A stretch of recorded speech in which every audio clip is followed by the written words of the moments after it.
This is a course about justice, and we begin with a story. Suppose you're the driver of a trolley car, and your trolley car is hurtling down the track at 60 miles an hour, and at the end of the track, you notice 5 workers working on the track.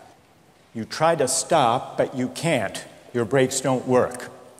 You feel desperate because you know that if you crash into these 5 workers, they will all die. Let's assume you know that for sure.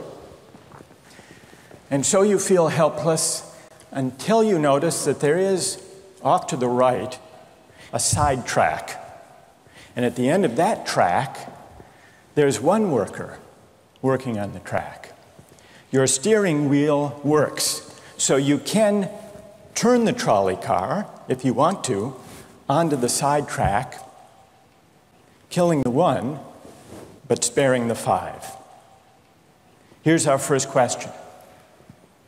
What's the right thing to do? What would you do? Let's take a poll. How many would turn the trolley car onto the side track? Raise your hands. How many wouldn't? How many would go straight ahead? Keep your hands up, those of you who would go straight ahead. A handful of people would. The vast majority would turn. Let's hear first. Now we need to begin to investigate the reasons why you think it's the right thing to do. Let's begin with those in the majority who would turn to go onto the side track. Why would you do it? What would be your reason? Who's willing to volunteer a reason? Go ahead, stand up. Because it can't be right to kill 5 people when you can only kill 1 person instead. It wouldn't be right to kill 5 if you could kill 1 person instead. That's a good reason. That's a good reason. Who else? Does everybody agree with that reason? Go ahead. Well, I was thinking it was the same reason on 9/11. We regard the people who flew the plane into the Pennsylvania field as heroes because they chose to kill the people in the plane and not kill more people in big buildings. So the principle there was the same on 9/11. It's a tragic circumstance, but better to kill 1 and so that 5 can live? Is that the reason most of you had, those of you who would turn? Yes? Let's hear now from those in the minority, those who wouldn't turn. Yes?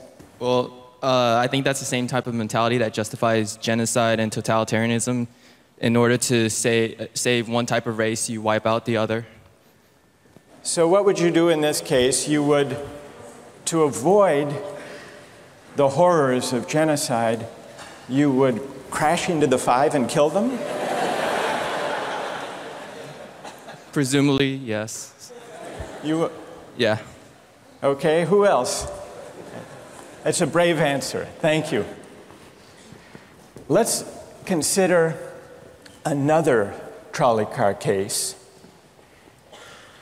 and see whether those of you in the majority want to adhere to the principle, better that 1 should die so that 5 should live. This time you're not the driver of the trolley car, you're an onlooker. You're standing on a bridge overlooking a trolley car track. And down the track comes a trolley car. At the end of the track are 5 workers. The brakes don't work. The trolley car is about to careen into the 5 and kill them. And now, you're not the driver. You really feel helpless until you notice, standing next to you, leaning over the bridge, is a very fat man. And you could give him a shove. He would fall over the bridge, onto the track, right in the way of the trolley car. He would die, but he would spare the 5. Now, how many would push the fat man over the bridge? Raise your hand. How many wouldn't? Most people wouldn't. Here's the obvious question. What became of the principle? Better to save 5 lives even if it means sacrificing 1. What became of the principle that almost everyone endorsed in the first case? I need to hear from someone who was in the majority in both cases. How do you explain the difference between the two? Yes? The second one, I guess, involves an active choice of pushing the person down, which I guess that person himself would otherwise not have been involved in this situation at all. And so to choose on his behalf, I guess, to involve him in something that he otherwise would have escaped is, I guess, more than what you have in the first case, where the 3 parties, the driver and the 2 sets of workers, are already, I guess, in the situation. But the guy working, the one on the track off to the side, he didn't choose to sacrifice his life any more than the fat man did he? That's true, but he was on the tracks. And you... This guy was on the bridge.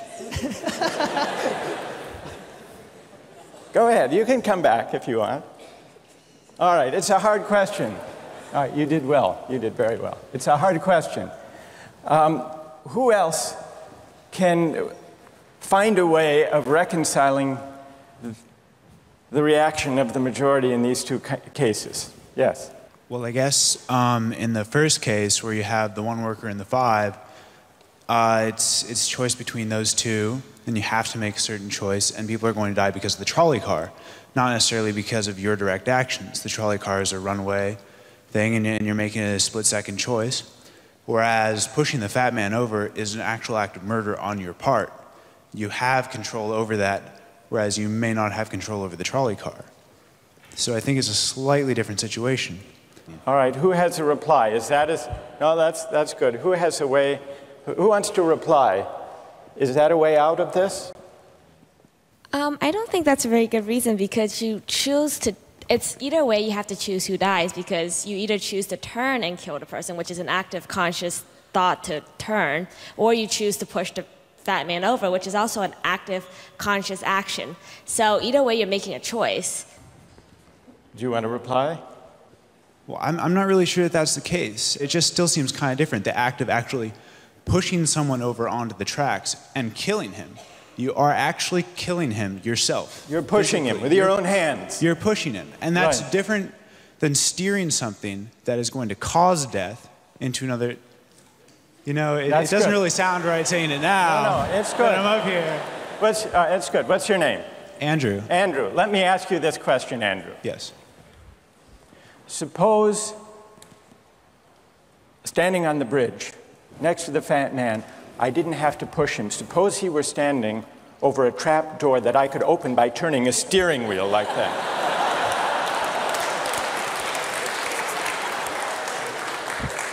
Would you turn? For some reason, that still just seems more wrong. Right? I mean, maybe if you accidentally like leaned into the steering wheel or something like that. But, or say that the car is hurtling towards a switch that will drop the trap. Then I could agree with that. Fair enough. It still seems wrong in a way that it doesn't seem wrong in the first case to turn, you say. And in another way, I mean, in the first situation, you're involved directly with the situation. In the second one, you're an onlooker as well. All right. So you have the choice of becoming involved or not by pushing the fat man. Let's forget for the moment about this case. That's good. Let's imagine a different case. This time you're a doctor in an emergency room, and 6 patients come to you. They've been in a terrible trolley car wreck. 5 of them sustained moderate injuries. 1 is severely injured. You could spend all day caring for the 1 severely injured victim, but in that time the 5 would die. Or you could look after the 5, restore them to health, but during that time the 1 severely injured person would die. How many would save the 5? Now is the doctor. How many would save the 1? Very few people. Just a handful of people. Same reason, I assume. 1 life versus 5? Now consider another doctor case. This time you're a transplant surgeon, and you have 5 patients, each in desperate need of an organ transplant in order to survive. 1 needs a heart, 1 a lung, 1 a kidney, 1 a liver, and the 5th, a pancreas. And you have no organ donors. You are about to see them die. And then it occurs to you that in the next room, there's a healthy guy who came in for a checkup. And he's... You like that? And he's taking a nap. You could go in very quietly, yank out the 5 organs, that person would die, but you could save the 5. How many would do it? Anyone? How many? Put your hands up if you would do it.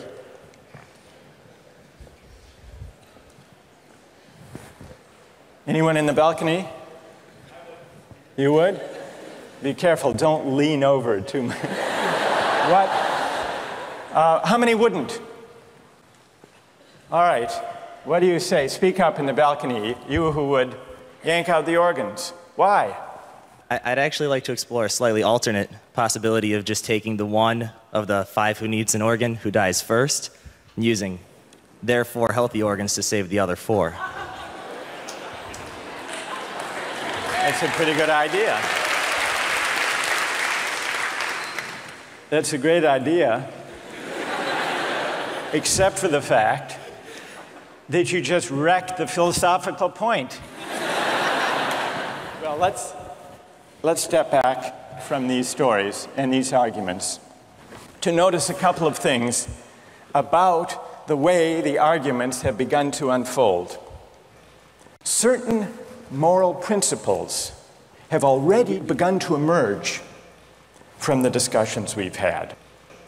And let's consider what those moral principles look like. The first moral principle that emerged in the discussion said, the right thing to do, the moral thing to do, depends on the consequences that will result from your action. At the end of the day, better that 5 should live, even if 1 must die. That's an example of consequentialist moral reasoning. Consequentialist moral reasoning locates morality in the consequences of an act, in the state of the world that will result from the thing you do. But then we went a little further, we considered those other cases, and people weren't so sure about consequentialist moral reasoning. When people hesitated to push the fat man over the bridge or to yank out the organs of the innocent patient, people gestured toward reasons having to do with the intrinsic quality of the act itself. Consequences be what they may. People were reluctant.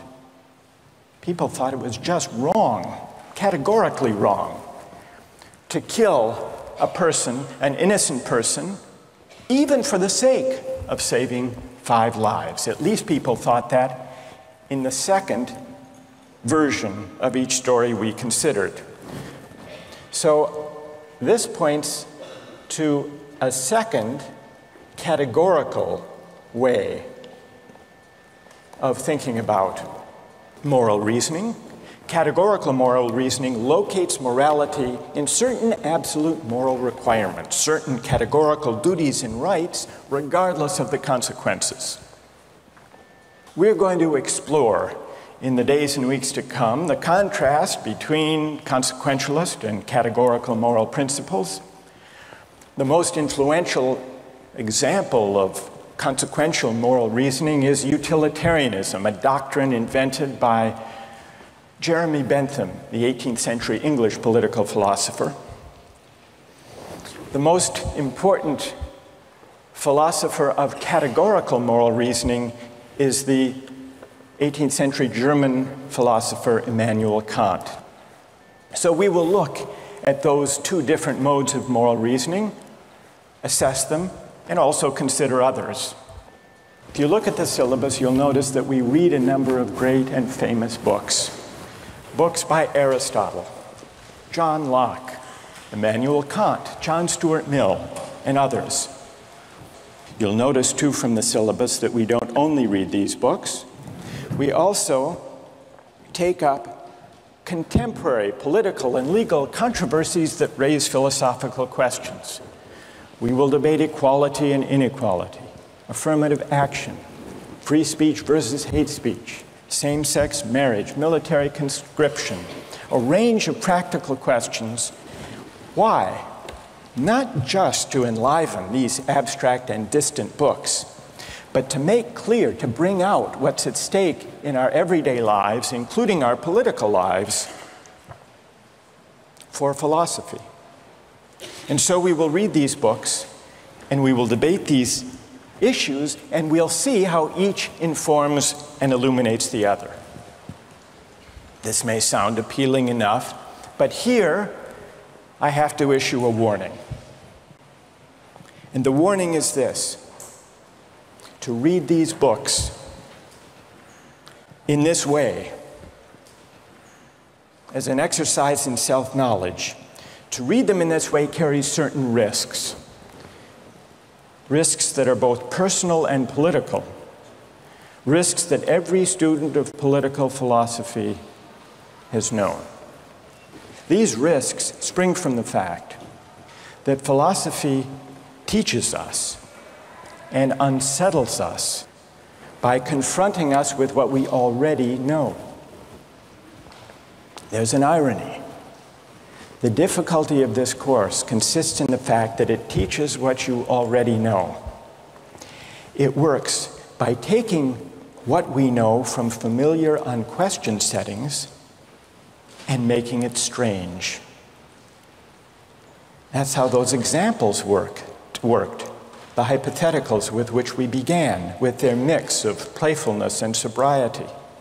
It's also how these philosophical books work. Philosophy estranges us from the familiar, not by supplying new information, but by inviting and provoking a new way of seeing. But, and here's the risk, once the familiar turns strange, it's never quite the same again.